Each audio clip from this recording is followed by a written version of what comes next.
public criticism, so I mean, written criticism or verbal or radio or whatever, has that affected you as you've progressed? Was it something you were more cognizant of when you were younger? Is it something that is more water off a duck's back now that you are how many albums in? I guess five. Yeah. Yeah.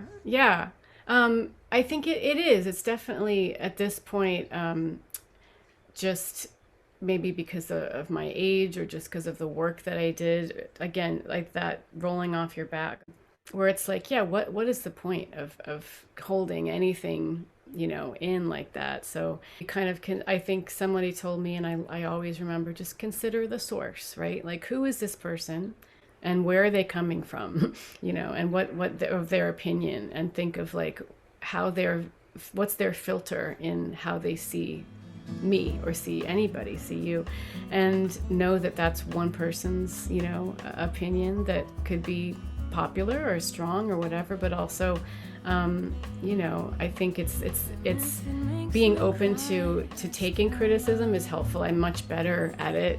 There was definitely like, you can really shut down. In my teens and 20s, it would wreck me for weeks, especially, or something written critic or somebody pulling me aside after a show and giving me the advice, or even in the class setting, it can be hard, or just falling on your face, right, at a jam session or an open mic or at a gig, and it can happen, and now I think I would be bummed for like a day instead of weeks, and you just kind of sleep on it and realize like, wow, there's a lot of other things in life to kind of balance this out.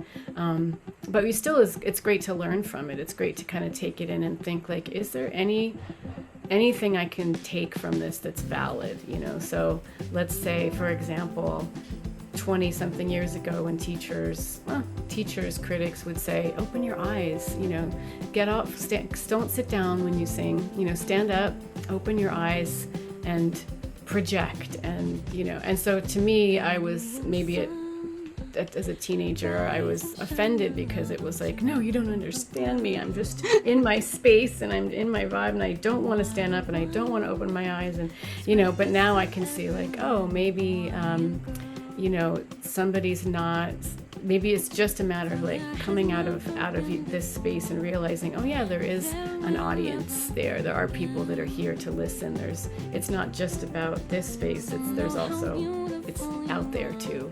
So it's not that it's just kind of floating a little bit more in these other areas instead of, getting so caught up, and opening up, but still being true. So it's not like, I don't open my eyes all the time when I sing. I mostly close them, but then every once in a while it was like, oh yeah, if there's an appropriate moment to kind of open my eyes to the situation, that's a good thing, and I could do that. And like, oh, actually sitting down feels really good when I sing, but standing up, it does change the energy. Oh, wow. And, now I used to wear high heels all the time and it was really fun. Now I'm like, tried singing barefoot and it was like, I like this. This feels great. So there's different ways you're going to change, but it's all, just take it all in and then filter it and then use what works for you.